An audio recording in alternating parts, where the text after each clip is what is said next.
Well, both Apple and popular music app TikTok were a no-show on Capitol Hill yesterday during a hearing on big tech and its relationship with China. TikTok is a Chinese-owned social media video app. It's been downloaded over 1.3 billion times worldwide. It's popular with teens across the United States as well. And there's growing concerns in Washington over the way the tech industry handles users' personal information, especially from companies with ties to China. But as apps like TikTok grow in popularity, there are concerns about how Americans' information is protected and how it's stored. I want to bring in Alexandra Levine. She's a tech reporter at Politico, and she joins us now. So, Alexandra, give us a sort of a sense. TikTok and Apple both skipped out on these hearings on Capitol Hill. What's the message that it sends to government and also the message to the tech world and consumers? Thanks for having me, Rena. So lawmakers have for weeks been criticizing American institutions, beginning with the NBA, and now American tech companies ranging from Apple to Activision and now TikTok for their dealings with China. And now accusing American tech companies of putting their profits and their reach in China ahead of U.S. public safety and national security. So Apple and TikTok's decision to not show up at the Senate Judiciary Subcommittee hearing yesterday was frankly a slap in the face to lawmakers in Washington. TikTok in particular said the reason they would not show up to testify was because they were given too short notice to come before Congress, but it could also be a signal that TikTok is really scrambling to address this scrutiny and this criticism that has emerged seemingly overnight from lawmakers in Washington who to this point have really been focusing more on the American social media companies like Facebook, Twitter, and YouTube as the target of their criticism. You know, a lot of folks know Facebook and YouTube, but not a lot of folks know about TikTok. It's a Chinese-owned company. Most of its users are actually children and teenagers. So what really is the potential threat that this could pose long-term to U.S. security? Absolutely. To your point, TikTok is not necessarily new. It has been around for a few years, but this year alone, in the first quarter of the year, TikTok actually was the #1 downloaded app in the Apple App Store. And most recently, it has now surpassed Facebook in popularity among early teens ages 13 to 16. So one thing as TikTok comes under more scrutiny and people are concerned about its national security implications that has not been getting as much attention is the fact that the FTC actually hit TikTok and its parent company, which is based in Beijing, called ByteDance, with a $5.7 million fine over its handling of, or over its illegal use and collection of information and data around young users. So Senator Josh Hawley, who convened yesterday's Senate Judiciary Committee hearing about TikTok and its relations to China, he pointed out that TikTok can now have access to everything that children are doing, everything they are saying, what they sound like, what they are watching, and who they are sharing their content with. And if that is something that lawmakers cannot address, it is likely that this mass expansion into the children's market in the United States will only help TikTok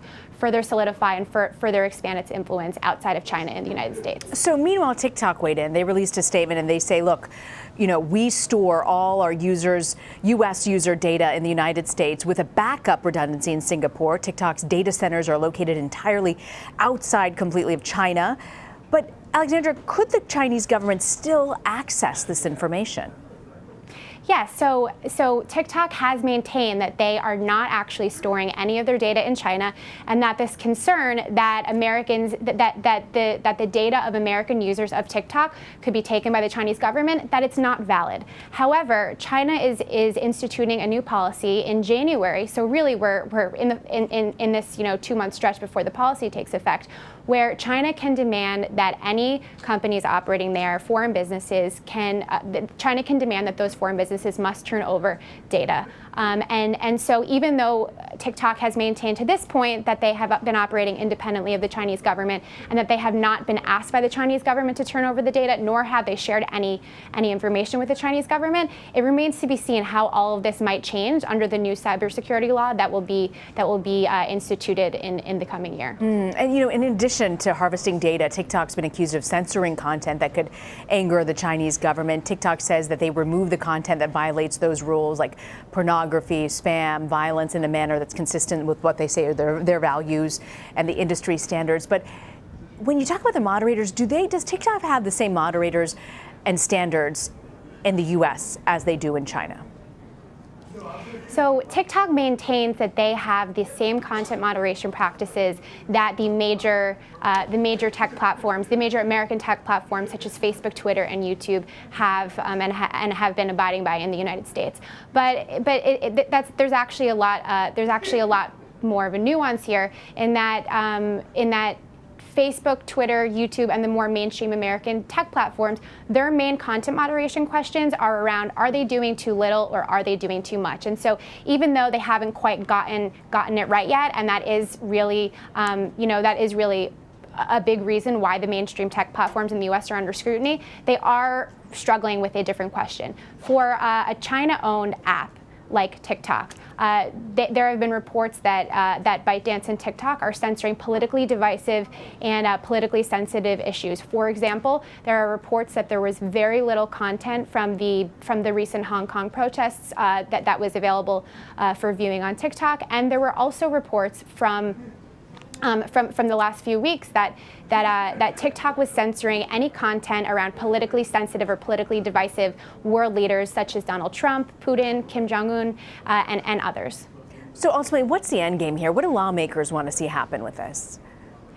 So privacy legislation, data privacy legislation on the federal level is really all but dead for the year and likely not going to happen before the 2020 election. As once we hit January, the election is likely to suck all the oxygen out of Washington, at least as it pertains to privacy legislation. However, we did see just last week that a bipartisan legislation introduced in the Senate would be aimed at creating a government-led task force that would monitor examples and instances of the Chinese government trying to pressure or intimidate or threaten U.S. tech companies that are operating there. So there are, these efforts bubbling up, sort of in a piecemeal kind of way, to take on China. Another thing that's worth noting is that the Trump administration is currently reportedly investigating ByteDance and TikTok as a national security concern. So that could also, up the pressure on TikTok and